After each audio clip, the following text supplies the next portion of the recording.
Safety note to viewers. This commentary registers 7.4 on the snarkometer.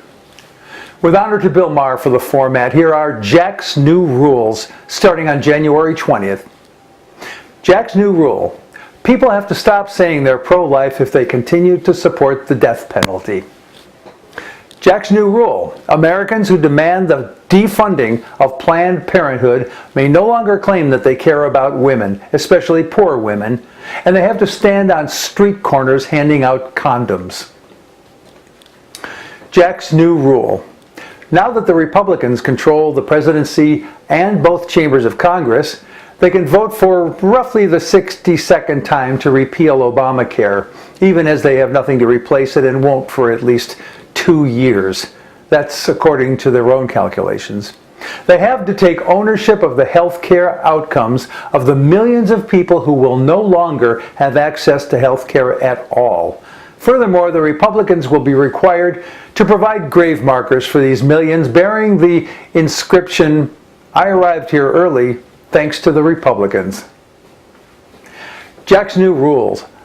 Absolutist Bible thumpers must stop their cafeteria use of biblical rules and henceforth must follow all of them and in their literal meaning. So if on your wedding night you learn that your wife is not a virgin, you must stone her to death and return the body to her father. And when you yourself commit adultery, your friends and relatives must stone you to death. And finally, Jax New Rule. Republicans who don't aggressively investigate and penalize Vladimir Putin and Russia for their computer hacking and selective leaks of what they found, and for attempting to influence our 2016 election and our democracy itself, may no longer wear the label of patriot, nor claim they're for muscular national defense.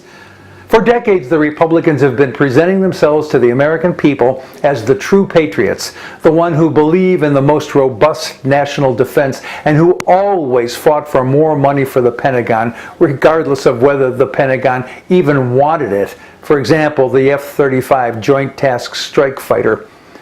Whenever some foolish Democrat would suggest using some of those billions of defense dollars for something non-military, they were ridiculed by Republicans as being weak-kneed, unpatriotic, and willing to sacrifice the lives of our brave military men and women.